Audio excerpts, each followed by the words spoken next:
You're listening to The Real Short Box, a comic book podcast made for geeks by geeks.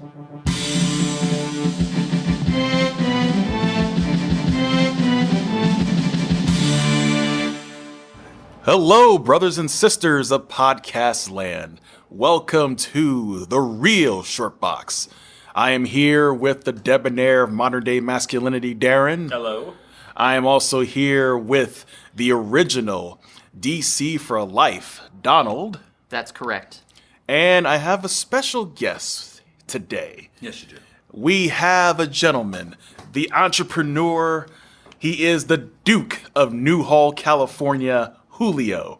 And of course, I cannot forget to announce myself as Dr. Kevin. Well, Julio, thanks for joining us. We're going to have some fun today, don't you think? I think so, man. All right, great. I think we're going to kill it today. Quite literally. So today's topic, guys, we're going to take our three personal favorite horror icons, and we're going to just do a brief description as to why we think. So how about we start with Julio. Julio, why don't you give us your first horror icon that you wanted to discuss? I'm going to start with a classic, Michael Myers. Ah, yes. There we Yes. go. Wait, was that cha-cha-cha-cha? Yeah, No. that's It's exactly. Yes. Very good, Who yeah. did the score on that? Was it Carpenter? Yes, John he did. Carpenter, yeah. John And Carpenter. what's so unique, sir, that mask is basically a William Shatner mask that was just, painted over and Yeah. they took the eyes out. Yep. And it's a creepy looking Did mask. you see that meme where it says September 30th and it has William Shatner's face and then it goes October 1st and it just morphs into Michael Myers' face? That's It's great. funny. So talk about Michael Myers real quick, Julio. What do you like most about him? His determination. If you had the work ethic that Michael Myers had, you would be the most successful. You'd be Bezos. Or Bezos. Jeff Bezos. Yeah, You're worth $200 billion. That's the equivalent. You'd be a $200 billion Yeah. man. That guy is all the time. He outruns people by walking briskly. That's true. It's You know, amazing. it's amazing. And what I love about Michael Myers, I love Halloween. It's my all-time favorite movie. What's really awesome about it is just the tension that it builds. I mean, Michael Myers is on screen for what, 10 minutes? Mm-hmm. Dr. Loomis, Donald Pleasant's character, builds that movie and builds this intensity and the fear of like when he goes over the car at the beginning. You don't even see him. He's escaping from the lunatic asylum, and he goes, "The evil has escaped. The evil has escaped." And you're like, "What the fuck, dude? What?" I'm like, it's already building. You're like, "Oh my god!" You're scared before you even see the guy. Mm-hmm. And when he comes out, and he's like on the street, and you see him in the daytime, what killer shows up in the daytime? That's true. You know who? Michael Myers. A classic indeed. Also, Kevin, so why don't you name one of your horror icons? Well, kind of staying within the realm of a very popular, in this case, 80s horror icon, Freddy Krueger. Now, my favorite child molester too. Whoa. Well, that's disturbing, but okay. But that very first movie of Nightmare on Elm Street, it's a classic. I mean, I rewatched it a couple months ago. I mean, you can't go wrong. It never gets old. I mean, the effects, the direction, the basic story of essentially the dream itself. There's a demon in the dream coming after you, and when he kills you in the dream, you die in real life. I mean, how frightening is that? You can't escape. I mean, you have to sleep at some point. And these kids, starting with the main character, Nancy, played by Heather Langenkamp, oof, Yeah. God. she's lovely. Very, very lovely lady. I watched that recently, that first movie, and I must say her acting ability then, not so great. No, I don't think she's ever been. Would you great. tell it to her face? I don't think at that point she probably had ever done anything, right? Yeah, I think so. I think she's. But something to bring up, Kevin, which is unique, because, obviously Jason Voorhees was very popular in that time period. The difference, of course, being Freddy Krueger has a lot of personality. Yes, and that's the thing. That's what made him even more frightening, the fact that he would talk trash to you, take advantage of whatever your personal fear is and create a nightmare out of it. Which is oftentimes other people's personal fears in Yes, real life. So yes. they took a lot of that from that. And basically torture you and just almost like, I'm trying to think of an animal that takes his time killing you. Basically he just, instead of just killing you right away, just torture you in that nightmare and then Until you're take you out. exhausted. Yeah, until you're exhausted. A velociraptor. Oh, okay. I think Well, I think that he understood his power, Psychological and his ability, and it was flaunting it all the time. And you don't see that in other characters. Like It's true. Yeah. So, Donald, why don't you go ahead and name one of your horror icons? Oh, I'm going to go a little bit older. I'm going to go with the Dracula. Nice. Yes. Now, Is it Nosferatu or like The Count? the Count? The my Count, friend, okay. Yes. We're The going to go Impaler? with the Universal monster and mayhem type thing. Dracula was phenomenal. The film itself is fantastic. It's very, very old, black and white old. We're Almost talking- 90 years old next year. Yeah, it's an old film, guys. So if you watch it, please keep that in mind. But it is a classic. It is a It is a classic. great film. And it has spawned so many other stories about Dracula. And just to this day, like just last year, they came out with BBC with a miniseries. It was a 3-parter called Dracula.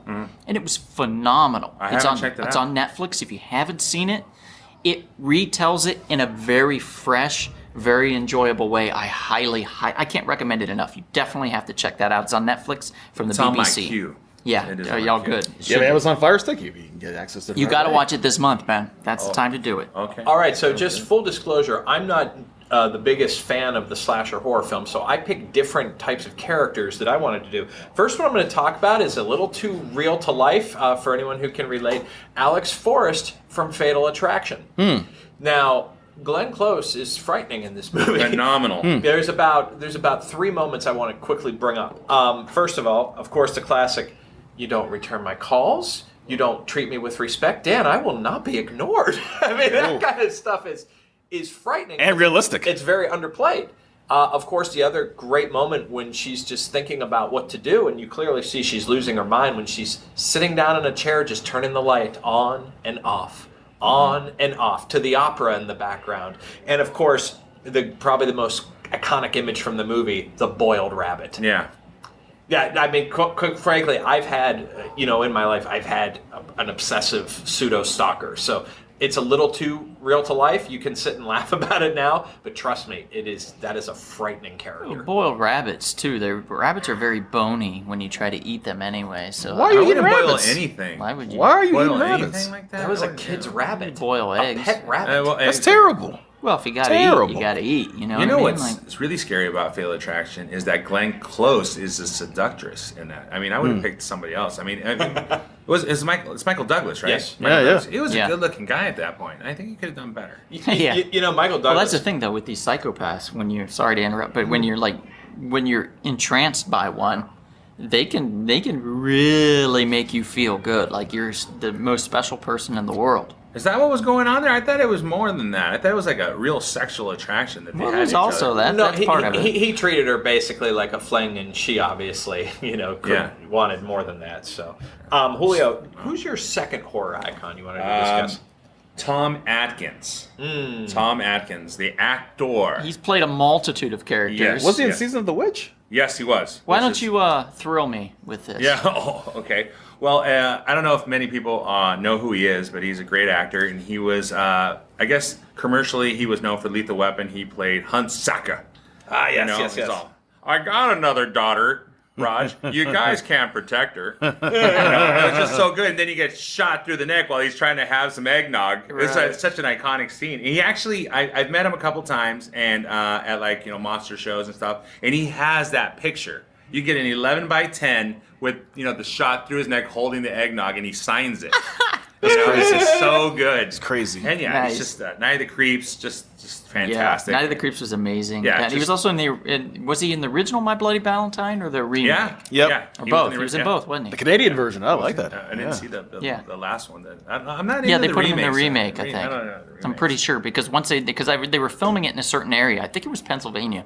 And once they found out that he lived there currently, that's where he was That's where he residing, lives, yeah. they reached out to him and they were like, "Hey, Yeah. we're filming this. Come We're down in the the road. original." Come He was down like, the "Oh road." yeah, I'll put." Oh no, super cool guy. Yeah, super he cool guy. Joined him. Yeah. Yeah, Kevin. So, why don't you name one of your other horror icons? My second one is the werewolf. Just the simple fact of a Universal man- monster? Yeah, Universal Yeah. monster werewolf. Benicio del Toro. Oh. I flip you for real. But just generally, just the werewolf monster itself, even like the howling, I mean, Yeah, oh, yeah. I mean, just the fact that that's frightening. I mean, the moon, Wolf so- sex. full- Man frightening. from Yeah, Universal, yeah. and then like werewolves in general. yeah, just in general, just the fact that if you're cursed in that way, and when you hit that full moon, it just Have you know, seen Wolf Cop?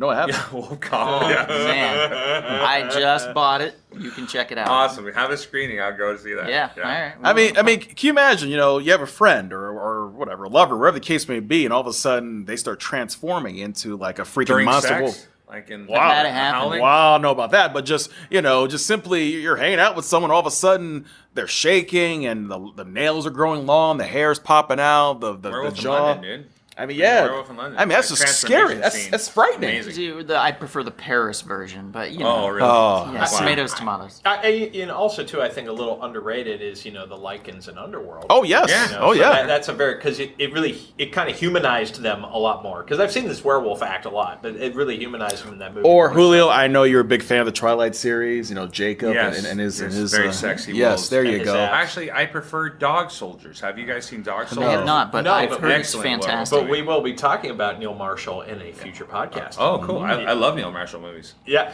Donald, why don't you go ahead and give us one of your icons? Okay, my next one was in the, I think, early 90s, maybe even late 80s, probably late 80s. It was the Crypt Keeper. Oh, yeah. He actually originally premiered in EC Comics back in the 50s. That's right. And he was one of the characters in there, but they revamped him for the HBO series Tales from the Crypt. I thought it was a Yeah, girl. I I thought it was a thought it was a girl when I girl. was a kid. I know it's a guy now, but I thought it was a girl when I was a kid. I think it was a I thought it was like some old witch originally. lady that was. It you looked know- like I it thought it could was. go either. I think it could have gone either way, to be honest. A oh, man well, or a it's- woman, you just can't tell. Long Right. hair Right. in It's the Hollywood. face. All right. Really gross And looking creepy. face. Yeah. Basically, the witch, the old witch from the EC comic books.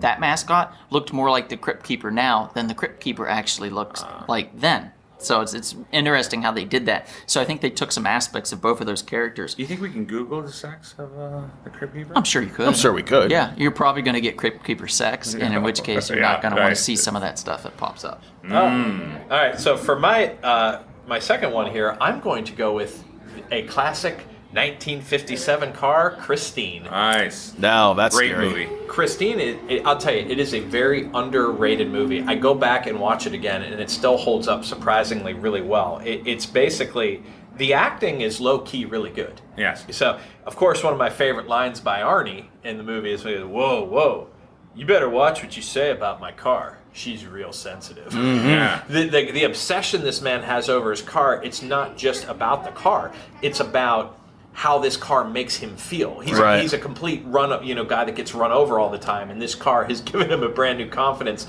And the fact that the car speaks to him through the radio. Yes. The fact that the car definitely has a mind of its own, and it's just and one of my favorite scenes in the movie, and I even forgot it until I rewatched it. One of my favorite scenes in the movie is when the car is beat to crap and Yeah. ruined, and it fixes itself. Itself. Yeah, it's Yeah. creepy. That's Have creepy. you seen the making part of that scene? No. I mean, it's not CGI.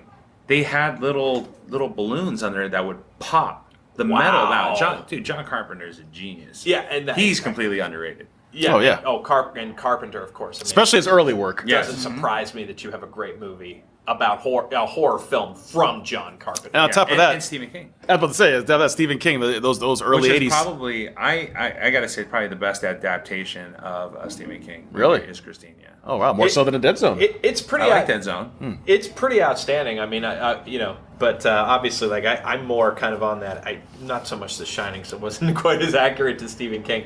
But like Carrie, of course, is always like a personal favorite of mine. Yeah, that's a good one. So we've got one more movie that we can do, and we actually are quite ahead of schedule here. So Yeah, we could Julio, why throw don't you in just an take- extra one. I think we Julio, can do why a don't you fourth. just take a couple minutes and talk to us about We Can Be Heroes? Well, we are a comic book store that's located in Chatsworth, California, the porn capital of the world. I don't know if it is anymore, but I think it still is. It is? Yeah, I think it still is. yeah, it's also famous for a little horror movie, Phantasm. Which Oh, is shot yes. out here. Yes, sir. Yeah.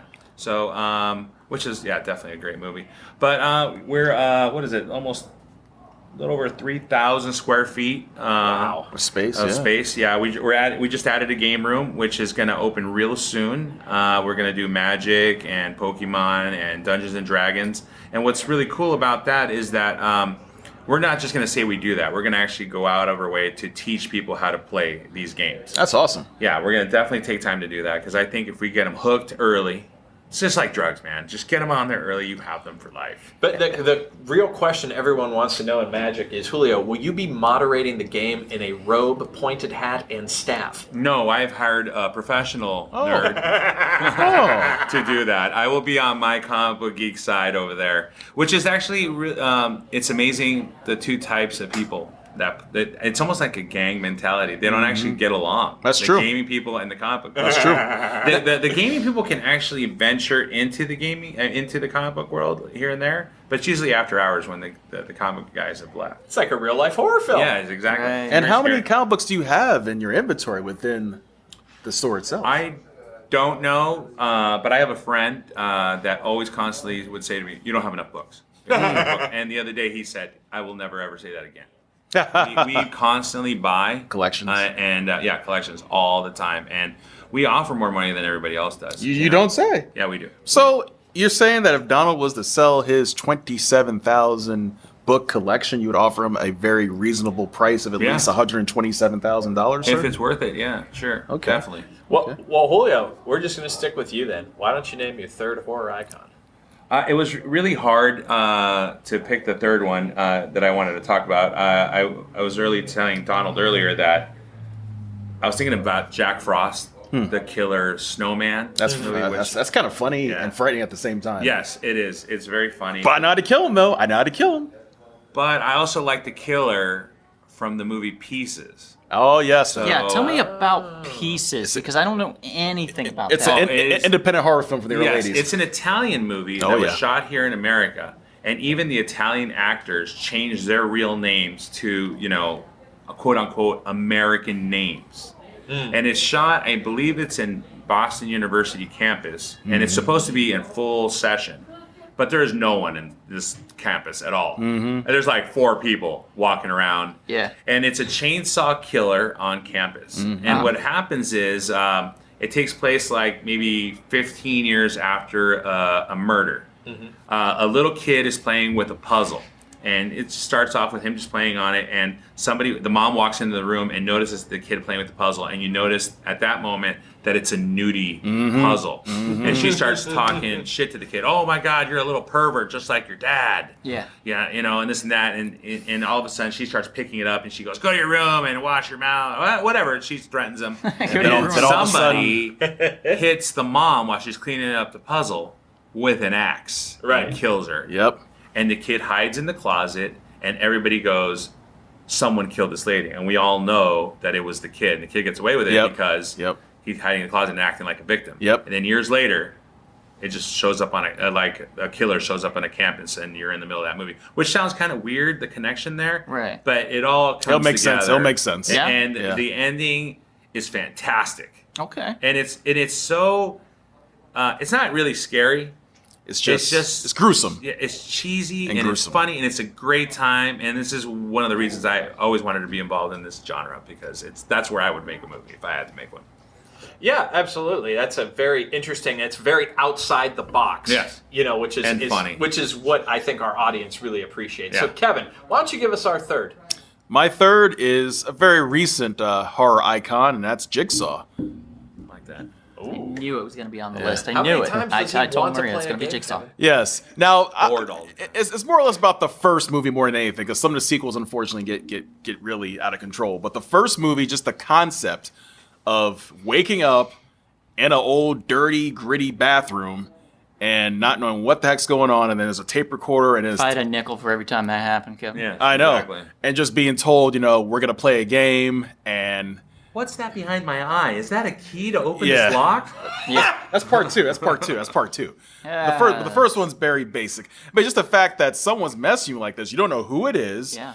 And it's fun. It's very realistic. In real life, it does. This has happened. Tobin Bell. People have been Tobin kidnapped. Bell's behind it. I Yeah. thought it was very, very easy to figure out when they just kept going, "As you wish, as you wish." Yeah, I knew it was the dude from The Princess Bride. Come on. All right. Well, Donald, what is your third horror icon? And I'm sure this is going to come with quite a climax. Oh, well. Seriously. Hey, yeah. It's always a climax when I'm involved. Anyway, first you want to kill me, then you want to kiss me? Blow. I think we're going to be talking that's about. groovy. Yeah, Yeah. it's very groovy. We're going to be talking about Ash, aka Bruce Campbell from the Evil Dead Army of Darkness series, the best, most fantastic horror icon ever created. Yeah, I'm with you, man. Yeah, I can't figure out who would be better. And just the fact that it's continued for so long, from like, what, 78? Yeah. And it's still up to this maybe day. earlier than that, because they had the Into the Woods movie. Well, you that talk turned into about the Evil first, Dead. the first Evil Dead. It came out in '81, but like the original, like the short Into film, the that was Woods, like the yeah. late '70s, like 77, 77, 78, 77, 78, somewhere around there, yeah. So for this to have existed for as long as it has and still be relevant and have so many rabid fans, it's crazy. Yeah, Deadites. And it's just all based around the fact that, a couple of college buddies got together and decided to make a film. And good old Michigan. Sam And a Raimi and Bruce Campbell. And And good a old very state of rich Michigan. dentist gave them the money to do so. That is very true. A very rich dentist gave them the money. So my hat's off to dentists everywhere. And the creativity behind the original one, especially, is just outstanding. Outstanding. This first one still scares me to this day. It's a As it scary should. movie. It is frightening. It's a scary And movie. what's funny about it, I think I told you this years ago when I first met you. When I saw it back in college, back in the early 2000s, I said, you know what? This guy should direct a Spider-Man movie in the future. I actually literally thought that. And then when they announced Sam Raimi to be the director... That is not I was- true. I was like, wow, this is incredible, because I saw some of the camera shots he was using. I was like, man, you know what? This guy would be pretty good for doing a Spider-Man movie, because all of the way Spider-Man would move in a movie. And then when they picked him, I was so happy. I was like, wow, this makes perfect sense. Spider-Man 2, I mean, the one, that he Had a directed. callback, had a callback, He yep. directed at the best because had a callback. with the tentacles, Yep, that had was a callback. basically the Evil Dead, Yep. like coming after was a everybody. callback. It was I phenomenal. love Evil Dead 2 is my favorite of all three of the original movies.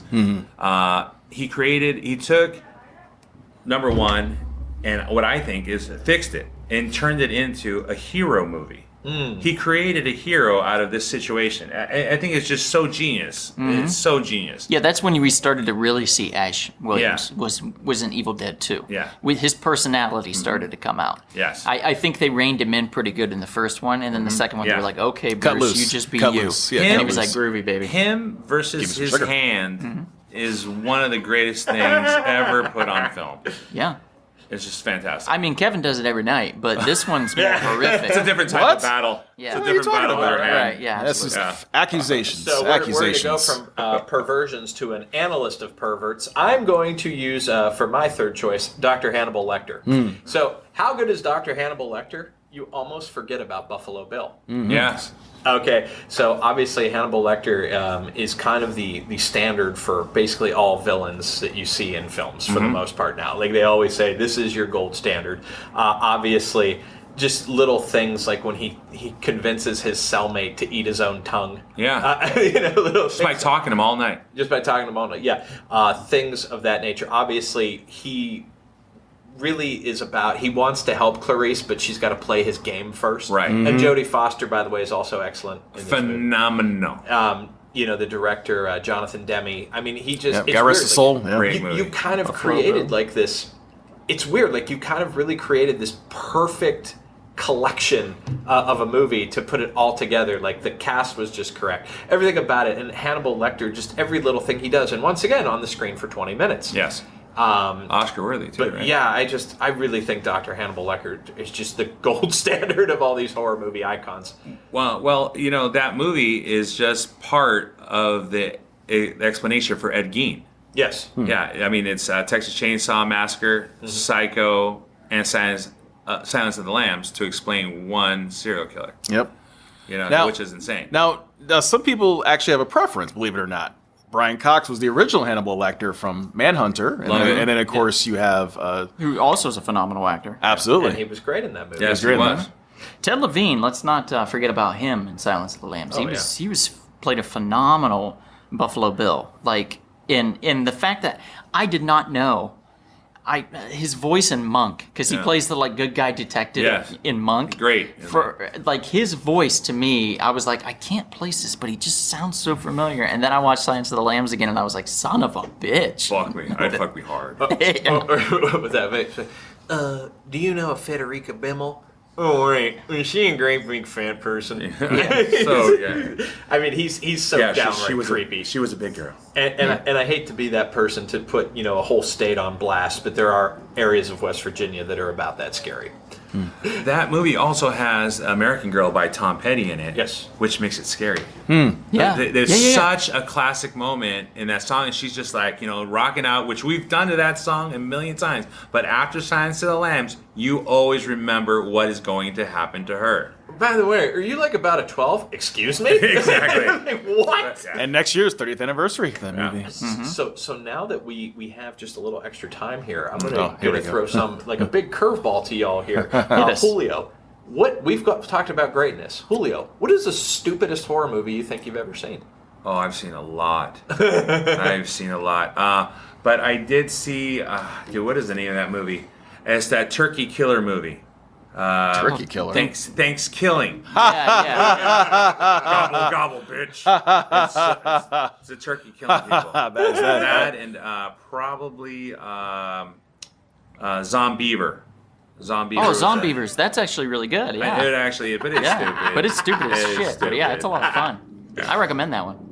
Kevin. Oh, 2 back-to-back sequels. Leprechaun in Space and Leprechaun in the Hood. No, the Hood one is good. I mean, it's just like, what is Hood going is on? good, baby. As a matter of fact, he did have a limerick that was silly. It was so retarded. He's like, give me shimmy, or there may be a killing. I'm Give me just a like, shilling, or there may be a killing. I'm like, oh my That's gosh. amazing. I'm like, oh my gosh. Yeah, that's that. I mean, I just saw that first one a week ago, and Jennifer Aniston looked real good when she was young. Well, yeah, she was in the first one back in 93. Matter of fact, she did that right before she got cast on Friends. She looked really good. Yeah. I think to piggyback on some of these, I'm probably going to go with Troll 2. So good. So good, so bad, and so good that they made a documentary on how bad it actually was. And the director thought they were making a legit documentary about his work on that, which was even better. Yeah, it was even better and more endearing to it. And like the lead dude, like the dad, I think he was a dentist too. Yeah. And you could tell he was doing his best, and he knew he wasn't a great actor, and he even talks about it. It was just a great, fun, really bad film, but very enjoyable. I actually recommend watching that too. Yeah, definitely. I'm going to go with one that looks like it's clearly caught in a 90s time warp, and that's Dr. Giggles. Oh, that's a guess. Oh, yeah. Dr. Giggles is God rest about his the soul. worst movie you could possibly make, because the thing is like they kind of want you to take it seriously, and he's trying to play like a crazy person, but it's so obvious that you can't take him seriously. Right. And then on top of that, just there's a shortcut everywhere in that movie as far as just the editing and the filming. You could just tell, let's crank this thing out, let's throw it out there. But that laugh is absurd. Yes. And just everything. It looks like I want to be a Sam Raimi film, but I'm totally not a good Sam Raimi film. And it's bloody terrible. Absolutely. Same guy that was in Darkman. Yeah, which is a Sam Raimi film. Yep. Yeah, absolutely. Exactly. Is that going to do it? I think it yeah, does you it. want to take us out and Yeah, maybe sure. thank Julio as well? Yeah. Thank you, thank Julio, me, for man. being. Thank you. I'm glad Darren told me. I would have forgot completely.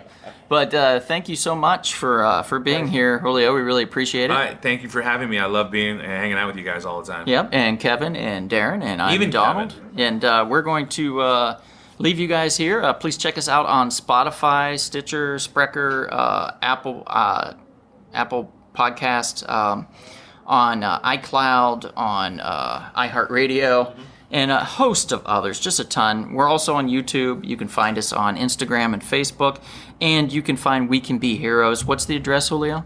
20936 Devonshire Street in Chatsworth, California. Yeah, and if we don't see you anyplace else, perhaps you will see you here. At the sweet, luscious, comfortable comic book shop. This has been The Real Short Box. We'll see you at the comic shop. Thanks for listening.